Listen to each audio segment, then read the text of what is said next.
પંચમહાલ કાલોલ તાલુકાના ચલાલી ગામમાંથી પસાર થતી ગોમા નદી ઉપર લાખો રૂપિયાના ખર્ચે બનાવવામાં આવેલ પુલ હલકી ગુણવત્તા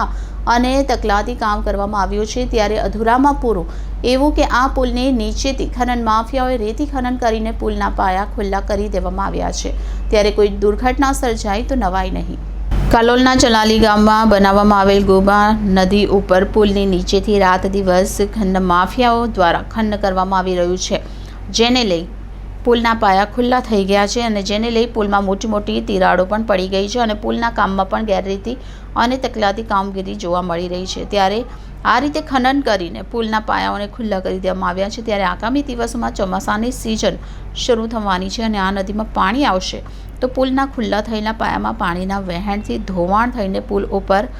મોટી દુર્ઘટના સર્જાય તેમ છે। તેમ છતાં ખાણ ખનીજ અને તંત્ર ઘોર નિંદ્રામાં હોય ત્યારે શું આ પુલ ઉપર કોઈ મોરબી જેવી મોટી દુર્ઘટના સર્જશે અને કેટલાક લોકો પોતાના જીવનું બલિદાન આપશે? ત્યારે ખાણ ખનીજ અને તંત્ર જાગશે તેવા અનેક સવાલો ખાણ ખનીજ વિભાગ અને તંત્ર સામે ઊભા થવા પામ્યા છે। તો શું તંત્ર સત્વરે આ પુલની મુલાકાત લઈને હાલ પણ ચાલી રહેલા ખનનને અટકાવીને પુલનું સમારકામ કરાવશે કે કેમ તે તો જોવું રહ્યું।